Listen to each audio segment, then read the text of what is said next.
Hi, folks. This is John Adamson, the rehab and documentation guru.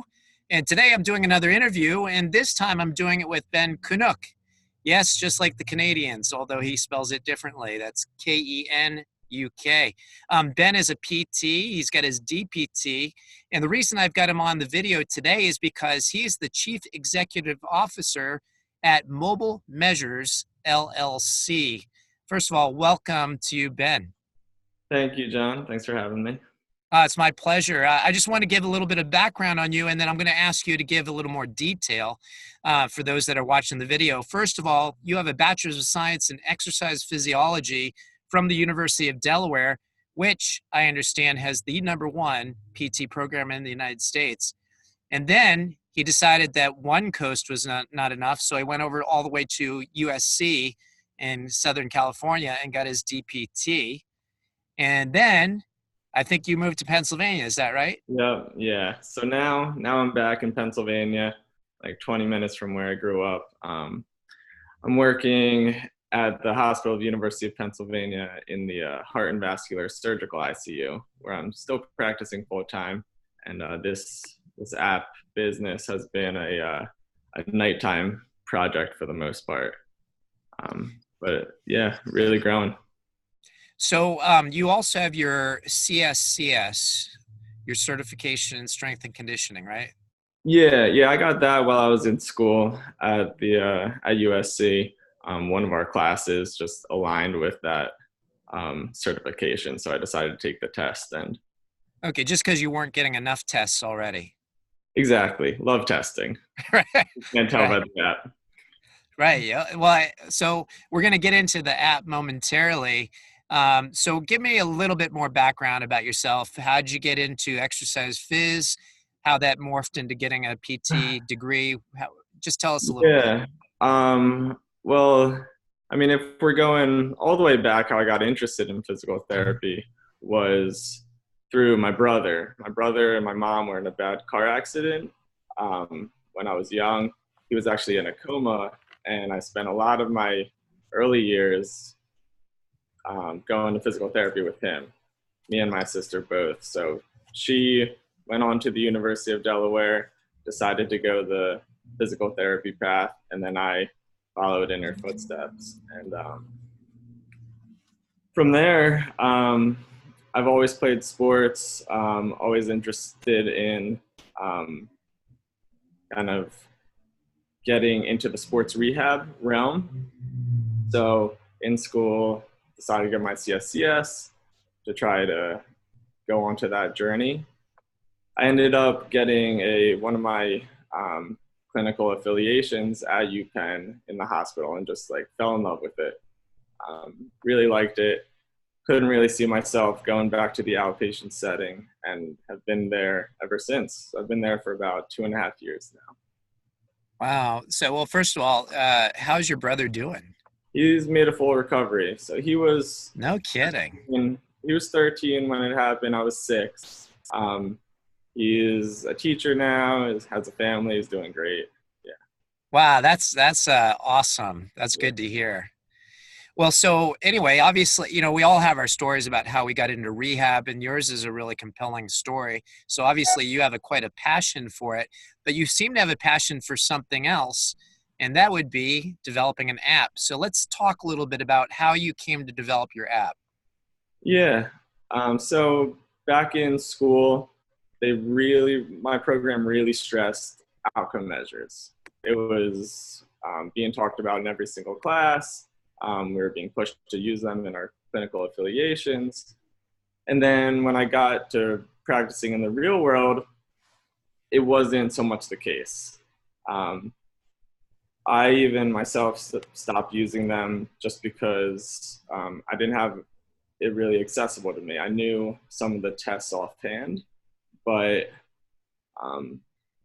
I wasn't really given the time nor had like the documentation to allow me to really use them directly with the patient in my patient rooms, right? So we have these like printouts, PDFs that some of my coworkers and I would walk around with, completing them with our patients. And then one day I saw my coworker.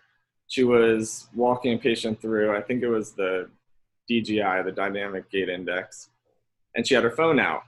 And she was looking at the phone, saw her scoring the test, and I was like, wow, is there an app for that or something? And she showed it to me, and it was just, she pulled up the PDF on her phone. So that's where I got this whole idea from. So I started looking around. There were a few apps available, mostly just single tests. There's like the Berg Balance Scale and a gait speed app, but they don't really tell you anything more than what your patient's score is. Maybe like a cutoff score or a 2 for fall risk or something. So I just kind of started researching companies that can help build apps. I started doing a lot of research on the tests themselves, and then put together enough information where I thought, hey, if this was all put into an app, I would absolutely use this in my practice. So that's basically how it started. And then I just launched about 3 months ago in October. That's excellent. So Ben, tell us a little bit about, first of all, so I subscribed to your app for a year subscription because I wanted to test it out myself, because if I'm going to promote your product, I want to know how it works. And I can tell you, I like it. So tell us a little bit about, first of all, the tests that people will find on the app. Yeah, so right now, I'm actually pulling it up. Yeah, it's too bad I wasn't a more highfalutin YouTuber. I would be able to pull this up on the screen for people to see. Yeah, I was going to ask if I could do a demo. Well, There it is.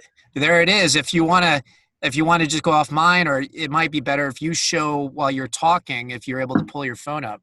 Yeah, I don't know if people can see it. So It's kind of washed out, unfortunately. Bring it back just a little bit. Let's see if it. Can you dim your screen some on your phone? Maybe make it low. Not the computer, but the phone itself. Looks like it's on full brightness. Yeah, it's still. Oh, there we go. Oh, wait a minute. Okay. Yes, there we go. It's better. All right. So it's so hard to see. But Yeah. anyways, 8 tests on here right now. We've got the 5 times sit to stand, the 6-minute walk test, ABC scale, the Berg Balance Scale, functional reach, gait speed, short physical performance apnea, and the tug. These I put in here because these are the tests that I use most frequently and my coworkers use. So I was solving a problem for myself first. Gotcha. And selfishly included these to help myself. But I've been hearing that a lot of people are using them as well, which is really cool. So these, besides the one subjective test, the activity-specific balance confidence scale, the rest are all functional tests, measuring their strength, their balance, their endurance, really kind of giving you a good overall picture, primarily towards the geriatric population. You can also search based on the population itself. So whatever patient you have in front of you, you can scroll down. I am in the heart and vascular ICU, so I use mostly the cardiac surgery tab. So click on that, and then it pulls up 3 tests that have been determined to be reliable, valid for that population. And that's really where it's all about, is that you've got good psychometric parameter evidence behind what you're doing. Like you said, good validity for use in that population. And I just wanted to say something about Ben's app here. Don't forgive me if I'm stealing your thunder, but not only has he got the tests listed in A through Z, and you're going to be adding more, I would imagine, at some point, but he's got them nicely laid out. It's associated with a video, right, of the performance of each. Is that correct? Yeah, there's a video, there's step-by-step instructions. It'll automatically calculate your scores. You've got all of your psychometric properties there, the reliability, validity, your minimal detectable change, and your minimally important clinically or minimal clinically important difference there. For really, there's over 40 different patient populations in here. Yeah. Yeah, what's nice is that a lot of these patient populations that you've got here, Ben, align with Medicare's new paradigm of the comorbidities, especially when we're talking about PDPM and PDGM. We've got, neurological category, cardiac, like Ben mentioned, and not just cardiac, but you've got LVAD here. And I had an LVAD patient I saw today. Yeah, And we know that they look very different because you can't go off heart rate, you can't go off blood pressure response with an LVAD. Um, right. so this is really excellent. Anyway, I didn't mean to cut in, but anything else you want to say about population? Um, no, you're absolutely right. I mean, something that we see all the time is people using the same test regardless of the population, but really these tests are meant to um, be used with the population that they were studied in. Otherwise, the information that you get from them is, I don't want to say meaningless, but it's not as valid. Um, just because of the physiologic differences between populations, one cutoff score that you use for one population may not apply to the other. And that's really something that I find valuable in using something like this is you're individualizing it to that patient. Um, and you're really kind of getting more specific in your assessment so that you can be more specific in your treatment, right? So that it all carries over. You know, you made a good point about making sure that you've got the right test for the right patient.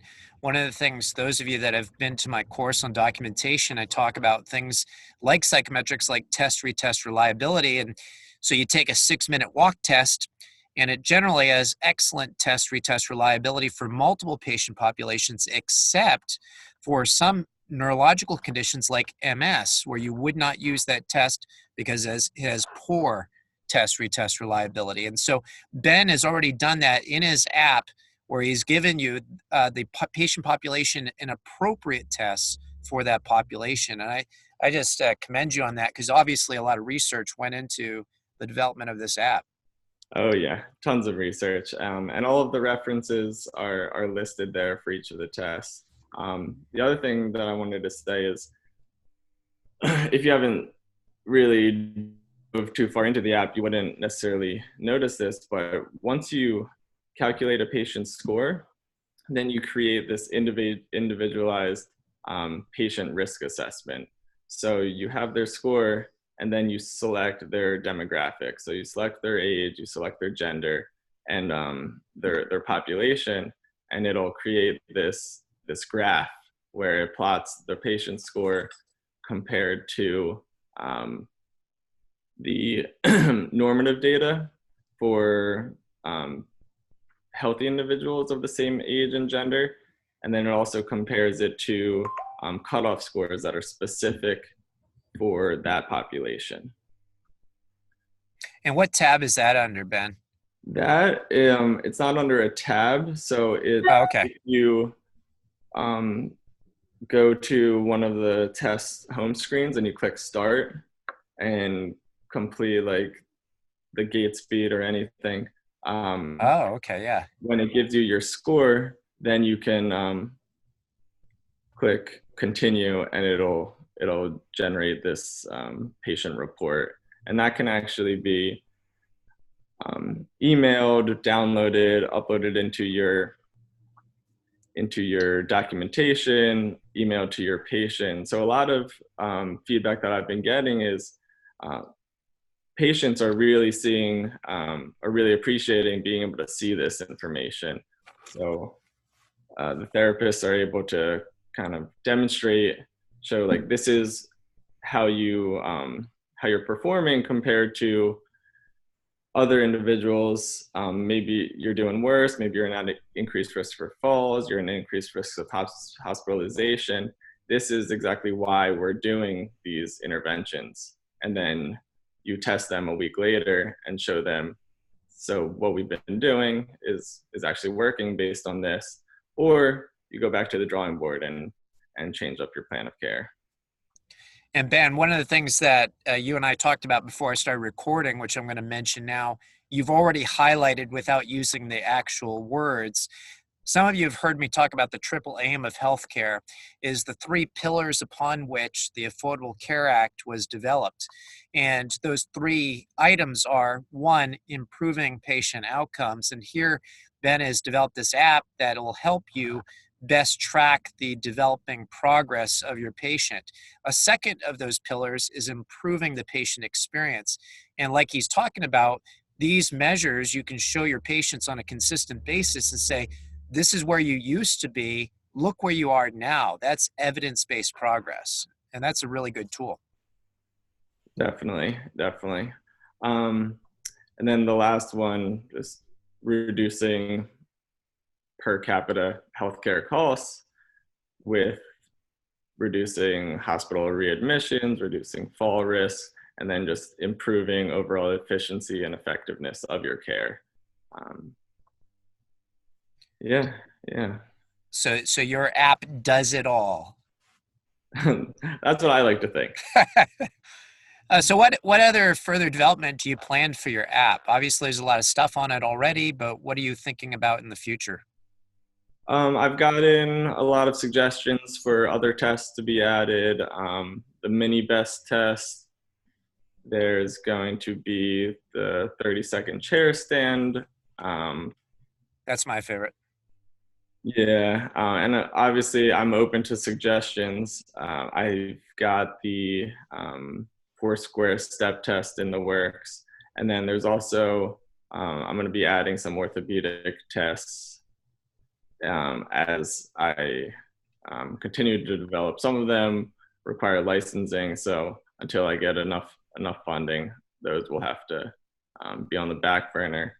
But there's some return to sport tests that I'll be adding, Y balance, the triple hop test, things like that.